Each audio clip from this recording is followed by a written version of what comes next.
après la victoire de son équipe cet après-midi. Coach Aliou a juste 15 minutes avec nous. Pendant ces 15 minutes, il va partager son sentiment par rapport à la prestation de son équipe aujourd'hui. Félicitations, coach. Entrée réussie pour votre équipe. Parle-nous un peu de la contenu de votre gars aujourd'hui. D'abord, bonjour à tous. C'est toujours intéressant et important de bien débuter une compétition par une victoire. Donc, nous sommes très satisfaits. Je suis très satisfait de l'équipe, du comportement de l'équipe, malgré une grosse chaleur. Jouer à 14 heures, encore une fois, je le dis, c'est des périodes très compliquées. Face à une équipe qui a joué très défensive, qui était costaud, qui a essayé de fermer les espaces. Il nous fallait être patient. C'est ce qu'on a fait. Et puis très vite aussi, ces premiers buts qu'on a marqués nous a facilité la tâche. Après, on a pu dérouler. Mais très satisfait dans l'ensemble, même si on est conscient aussi qu'il y a des ajustements encore à faire. Et nous allons continuer à travailler. Mais très content de la prestation des joueurs et de l'équipe. Merci beaucoup, coach. Place aux journalistes. Première question ici. Merci beaucoup. Bonjour tout le monde. Félicitations, coach. Je suis là. Jib, ça va? Ça va, merci. C'est Papa Djibril Gaye du quotidien Source A.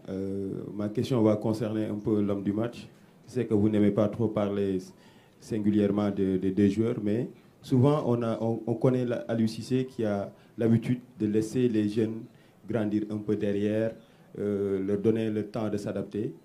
Qu'est-ce qui a fait que Lamine, pour sa première CAN, tu l'envoies et il donne satisfaction? D'abord, Lamine, tout le monde le voit venir. C'est un jeune joueur, il faut le laisser tranquille. Encore, je le dis, il faut le laisser tranquille. Je vois déjà vos titres de journaux avec sa photo devant. Mais c'est un jeune qui est amené à progresser. Effectivement, il y a des situations comme ça où aujourd'hui un garçon comme Nampalis Mendy qui est blessé, un garçon comme Gana Gueye qui n'est pas là, qui est absent, Pape Matarsar qui s'est blessé. Du coup, son heure est arrivée, tout simplement. Nous savons qu'avec toutes ces absences qu'on avait, il pouvait jouer. Et il a été là, le féliciter parce qu'il marque 2 buts. Mais au-delà du but, je crois que c'est surtout le contenu de son match. Au niveau de l'agressivité, au niveau des courses, au niveau de son volume de jeu. On a l'impression déjà qu'il est aguerri. Maintenant, comme je le dis, c'est un match. Voilà, on a joué, on a, Inch'Allah, c'est ce qu'on veut, jouer 7 matchs. Il a joué un match où effectivement, il a montré toute sa classe. Il a montré vraiment que tous les espoirs qu'on portait sur lui, on pouvait vraiment en avoir. Mais je le dis et je le répète aussi, les jeunes joueurs, il faut les laisser venir. Il faut, sur le plan médiatique, ne pas trop les enflammer, mais justement, les encourager à rester quand même humbles parce qu'il a encore 20 ans devant lui de carrière. Ça ne suffit pas d'être bon sur un match, ça ne suffit pas d'être bon sur une compétition ou sur un championnat. Pour être un grand joueur, il faut être vraiment, comme on dit, régulier. C'est facile d'être en haut, le plus difficile c'est d'y être. Et je pense que le garçon, il a l'humilité qu'il faut pour ça.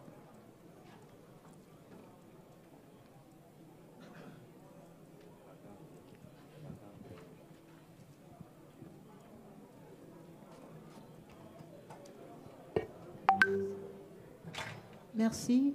Bonsoir, je suis Angéline Aïcha de AT Communication ivoirienne. Alors, coach, le coach qui vient de partir dit qu'il est très satisfait de la prestation de son équipe. Vous, en tant que coach adverse, êtes-vous satisfait aussi de cette prestation? Le son est très faible, on n'entend pas ce que vous dites aussi. Comme ça? Je crois que c'est la même question que le monsieur m'a posée sur les sentiments que j'avais dans le match. Il a raison, il peut avoir fier de son équipe. Moi aussi, je suis fier de mon équipe. C'est un match qu'on a bien préparé sur tous les plans. Depuis pratiquement 15 jours, nous y sommes, nous le préparons. C'est une équipe qu'on connaissait. C'était un derby qui était important aujourd'hui de gagner. Et comme je dis, dans ce groupe-là, on en a pratiquement 3. Ma pensée va au peuple sénégalais, mais ma pensée va aussi au peuple sénégalais vivant en Gambie. J'ai envie de dire de Kër Aïb à Sénoba. Tous ces gens-là qui sont là aujourd'hui, ils devraient être fiers de leur équipe nationale. Mais dire aussi à notre peuple, parce que le peuple gambien, c'est notre peuple aussi, nous sommes dedans, que le championnat n'est pas encore fini. Effectivement, ils perdent aujourd'hui, mais je suis sûr et certain qu'ils ont des arguments pour continuer la compétition. Nous, lors de la dernière Coupe du Monde, on avait perdu notre premier match. Ça ne nous a pas empêché non plus de sortir de ce groupe-là. Comme je le disais à mes jours en conférence, en briefing, ce match-là, tout peut se passer, mais ça ne peut pas aujourd'hui décliner la suite en réalité de la compétition. Dans ce match-là, on pouvait perdre, on pouvait gagner, on pouvait faire match nul. C'était un match important, mais il n'y avait rien de décisif. Donc je pense que pour eux aussi, c'est pareil.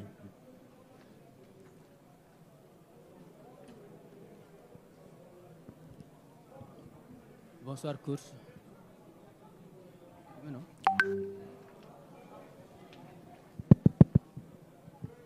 Bonsoir, coach. Félicitations chez Cheikh Diop du groupe E-Média. En fait, ma question concernait Abdou Diallo. On a vu un replacement un peu au milieu de terrain, mais en première période, le Sénégal avait difficulté à jouer, à créer des liens entre le milieu de terrain et l'attaque. Ne serait-il pas une solution également de changer notre joueur comme par exemple... Est-ce que vous pouvez parler un peu plus vite? Je disais que Abdou Diallo, par exemple, on a vu en première période... Abdou Diallo ou Abdou Diallo? Oui. Abdou Diallo. Abdou, oui. Oui. Avec une défense à 3 ou des fois il est au milieu de terrain. On a vu que le Sénégal avait beaucoup de difficultés à trouver des liens entre le milieu et l'attaque. Ne serait-il pas... Qu'est-ce qui a motivé ce choix-là sur Abdou Diallo, par exemple? Mais vous parlez de liens défensifs ou offensifs? Offensif, par exemple, parce que le Gambie jouait en bloc bas. Donc avec Abdou Diallo, on avait des soucis pour trouver un joueur capable d'amener le ballon vers l'avant. Non, moi je pense que devant lui, il y avait Lamine Camara. Le football, ce n'est pas seulement attaquer, mais il faut, en même temps que vous attaquez, penser déjà à défendre. Voilà, donc si Abdou il est là, il ne fait pas partie de la ligne offensive, il fait partie de la ligne plutôt défensive de derrière. Donc quand on sort les ballons, effectivement, il fait partie de ce trio de derrière. Mais en réalité, à partir du moment où le ballon il est sorti, son rôle en réalité, c'est de rester quand même en équilibre. Et comme il a une formation en réalité de défenseur, c'est important d'avoir ce lien-là entre le milieu pour densifier notre milieu quand nous sommes bloc médian, mais aussi avoir la possibilité avec sa qualité technique aussi de sortir les ballons à 3.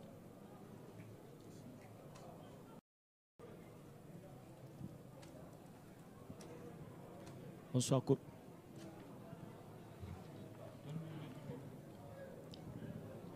Bonsoir, coach. Bonsoir, coach. Bonsoir. Et Moustapha Alassani, le sportif 228 du Togo.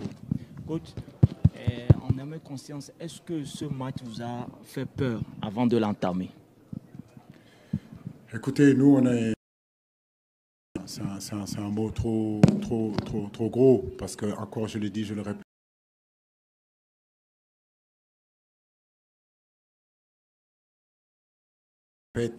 Tout ça, ça ne restera seulement que du sport. Et il ne faut jamais qu'on l'oublie, que le football reste quand même... On a l'opportunité aujourd'hui de faire ce métier. C'est un métier extraordinaire. C'est ce que je dis aussi parce que vous allez au-delà du présent. Voilà, au-delà du présent, c'est les journalistes, c'est notre peuple, c'est normal qui veut qu'on aille en finale. Il faut d'abord gagner match par match.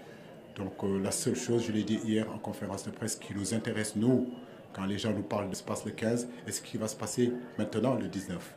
Donc c'est match par match pour nous, ne pas penser au-delà de ça. Donc rester vraiment focus au présent à des objectifs. Donc on n'a pas eu peur, parce que quand même, depuis 5, 6 ans, 7 ans, 8 ans, je n'ai pas besoin de le dire, vous savez ce que cette équipe-là est en train de fournir en termes de jeu, en termes de résultats, en termes de statistiques positives.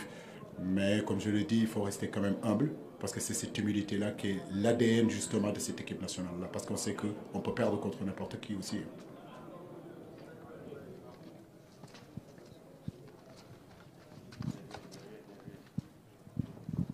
Bonjour coach, je m'appelle Abdoulaye Cham, je suis journaliste sénégalais. Félicitations pour cette victoire. Vous relevez un aspect extrêmement important, c'est la santé des joueurs. Jouer à 14h, tout le monde a vu cette chaleur-là, ici à Yamoussoukro, même pas qu'ici, pratiquement à chaque fois qu'il y a la CAN, on se retrouve dans cette situation. Mais tout le monde sait aussi que les droits de télévision, c'est ce qui fait nourrir la CAN, la CAF, la FIFA et ailleurs. Qu'est-ce qu'il faut concrètement pour trouver un juste milieu? Merci. Bon, Président, merci beaucoup. Je crois que rentrer dans ce domaine-là, qui n'est pas mon domaine, mais si vous me demandez mon avis, je peux la donner. Je me rappelle, en 2002, au Sénégal, on se levait à 2h du matin, à 3h du matin pour regarder les matchs. Donc, quand on parle de droit télé, moi, je veux dire que l'intégrité des joueurs, la santé des joueurs, il n'y a aucun droit télé qui peut être au-dessus de ça. Voilà. Et le spectacle, comme vous le voulez, je sais que vous êtes tous là pour passer une belle canne, où vous allez voir du bon jeu, mais il faut favoriser les conditions pour ça. Et vous avez vu dans quelles conditions les joueurs ont joué. Encore, comme je l'ai dit, il n'y a pas que nous, hein. D'autres ont joué hier aussi à 14h. Pour la plupart de ces joueurs-là qui sont en Europe, où il fait -5, -10, -15, se retrouver quelque part où il fait 35-36 degrés en espace d'une semaine, de devoir s'adapter, c'est très compliqué. Et c'est pour cela qu'on en avait parlé aussi lors d'une conférence de presse, de dire que ce serait bien aussi qu'on regarde ces heures de match. Je vois que à la mi-temps, les projecteurs sont allumés. Je veux dire, si on met des projecteurs dans un stade, c'est pour qu'on puisse jouer le soir. Voilà, c'est vrai que c'est difficile. C'est pour cela que je félicite vraiment mes joueurs, parce que je connais ces conditions-là. Il y a 20 ans, 25 ans, j'étais sur le terrain. Je sais que c'est difficile de jouer à 14h. C'est pas facile.